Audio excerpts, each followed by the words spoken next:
Alright, welcome back to frontloadbearings.com. Now we get to the fun part, which is installing the bearings, and that's what the whole purpose was in the first place, right? So, this becomes nice and easy. So here's your new bearing, here's the old one. The outside one was pretty knackered. This is a real cheap bearing anyway. I don't even know who made it. Anyway, just so you know, the bearings that I use, they're all high-speed motor bearings. So this one right here is rated more than 7 times what is required here. Plus the tolerances on these are really tight as well. Other thing to know with it as well, this particular bearing can handle over 2,000 pounds in weight. That's the size of like a Ford, the weight of a Ford Fiesta or something. So these are actually can be used as wheel bearings in cars as well. And obviously you're only putting jeans and towels in them, so makes it easy. Alright, all you're going to do is just drop your bearing in. Now the main thing we want to do here is make sure the bearing goes in straight and doesn't cock. Simplest way to do that is to take the old bearing and sit it straight on top. Now bear in mind that the only area we want to make contact with is this outside race. So any banging is only on the outside race, because obviously we don't want to damage the ball bearings themselves or the inner race. So really simple way. When you get this out, this thing's going to be covered in grease, so I would get it all cleaned up, and I actually did that. Now what we're going to do is lay this one on top, just like so, and we don't care about ruining the old one, so we're just going to start knocking it in. And again, having a heavy enough hammer makes all the difference in the world. There we go. You can see I'm alternating the sides and kind of taking a look at it, but you can see this is going in very nicely indeed. We're gonna,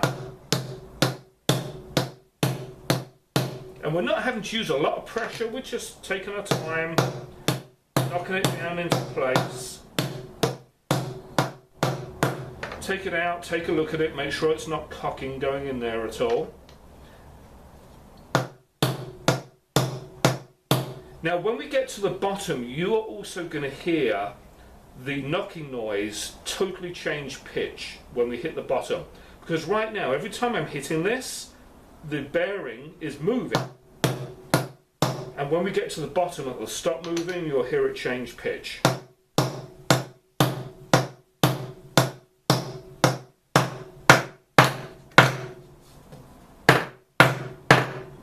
Now you hear that, it totally changed pitch. The bearing is now seated all the way in, nice and flush, no worries, no damage to the inner race or the shielding here at all. The groove that the circlip goes back into is totally available to have the circlip back in. And that's it. So if you want to know when it's seated, if you rewind the video about 30 seconds or so, listen to the change of the pitch, and that's when you know the bearing has made its way all the way home. So now I'm just going to put that circlip back in.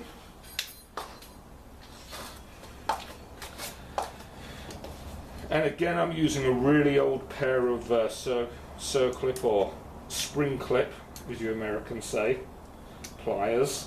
So if you buy a new pair from Home Depot or Harbor Freight, you'll be doing a better job than me. I have to go buy myself a new set, but that would actually mean stopping at the store and doing it. I haven't quite figured that bit out yet. Alright. Again, I'm doing this at a bit of a weird angle than I normally would, because I'm trying to keep out of the way of you guys so you can see what's going on. Uh-oh. So,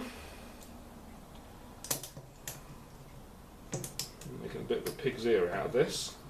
Let's see if I can get this to compress.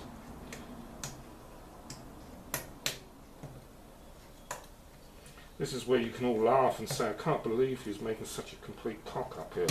Alright, it went in. Bingo. Alright, so that's in. So next video we're going to spin this around, and we're going to do the inner bearing in the same manner, and we're going to do the seal as well. And we are going to use the old bearing to drive the new ones in. Thanks for watching. Cheers.